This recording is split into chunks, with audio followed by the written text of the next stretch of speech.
복사 함수에서 객체의 모든 부분은 빠짐없이 복사하자. 이 파트를 보도록 하겠습니다. 복사 함수라고 하면은 복사 생성자가 있겠고, 그다음 오퍼레이터를 사용을 하는 복사 대입 연산자, 이 두 개가 있겠습니다. 그래서 이제 복사 함수를 사용을 할 때 클래스 내부에 있는 멤버 변수들의 값을 전부 다 복사를 해야 되는데, 왜 전부 다 복사를 해야 되냐면, 만약에 값을 초기에 세팅을 안 해주면 그 멤버 변수를 사용할 때 차후에 예기치 못할 그런 에러가 발생이 될 수 있기 때문에 모든 부분의 멤버 변수들의 값을 세팅을 해줘야 됩니다.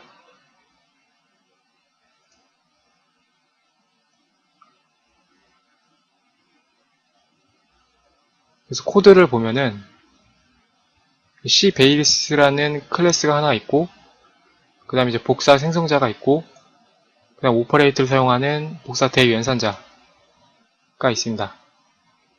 그리고 cbase를 상속을 받는 하위 클래스가 이렇게 있고, 하위 클래스에도 복사 생성자, 복사 대입 연산자가 있습니다.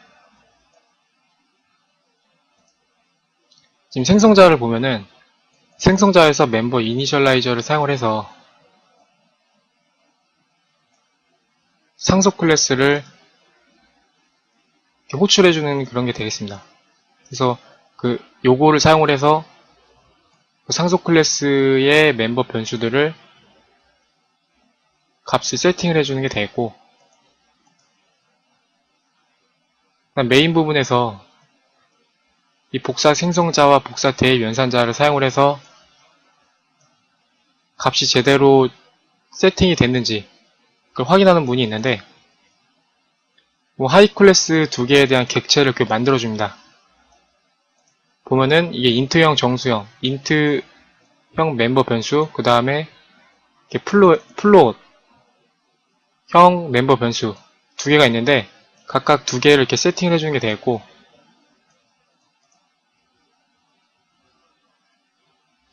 그 다음에 이제 복사 대입 연산자를 사용을 해서 요거 객체의 내부에다가 요거에 대한 값을 채워줍니다.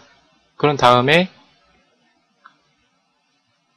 출력을 해주는 문이 되는데, 지금 위에 클래스 같은 경우에는 제대로 이렇게 복사가 이루어지지 않기 때문에 3, 4, 5라는 이게 이제 출력이 제대로 되지가 않습니다.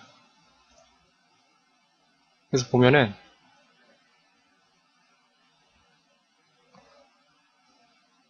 복사 대입 연산자를 이렇게 사용했을 경우에 지금 하위 클래스 같은 경우에는 멤버 변수를 이렇게 세팅을 해주는데, 대입을 해주는데, 이 하위 클래스가 상속받는 이 cbase 같은 경우에는 그 내부에 있는 변수를 세팅을 안 해주기 때문에 값이 제대로 출력이 되지가 않습니다. 그래서 이걸 해결하는 방법이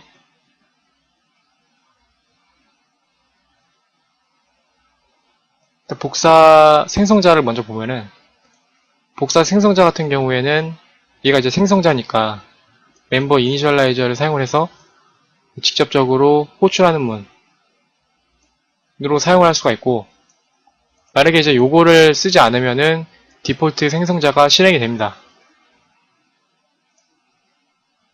그 다음에 이제 복사 대입 연산자 같은 경우에는 얘의 오퍼레이터를 사용을 하면 생성자와 달리 디폴트로 호출되는 문이 없습니다.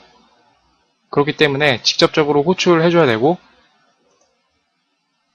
상속 클래스인 cbase를 스코프로 정해서 직접적으로 이렇게 호출을 해서 값을 세팅을 해주면 되겠습니다.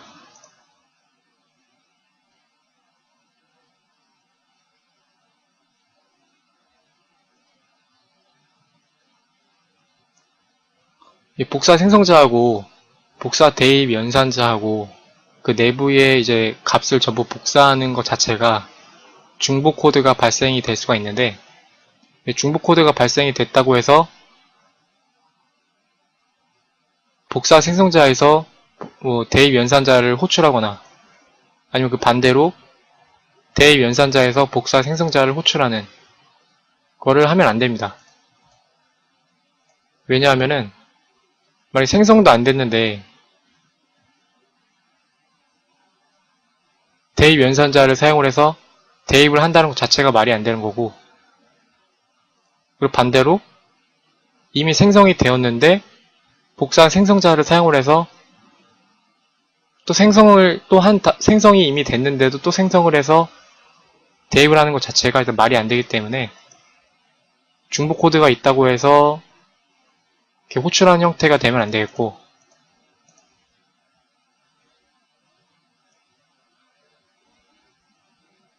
만약 이제 중복 코드가 좀 많다 싶으면은 따로 멤버 함수를 만들어서 거기 내부에 이제 중복되는 그 대입 복사 되는 그 문들을 전부 옮겨가지고 호출하는 형태도 가능합니다.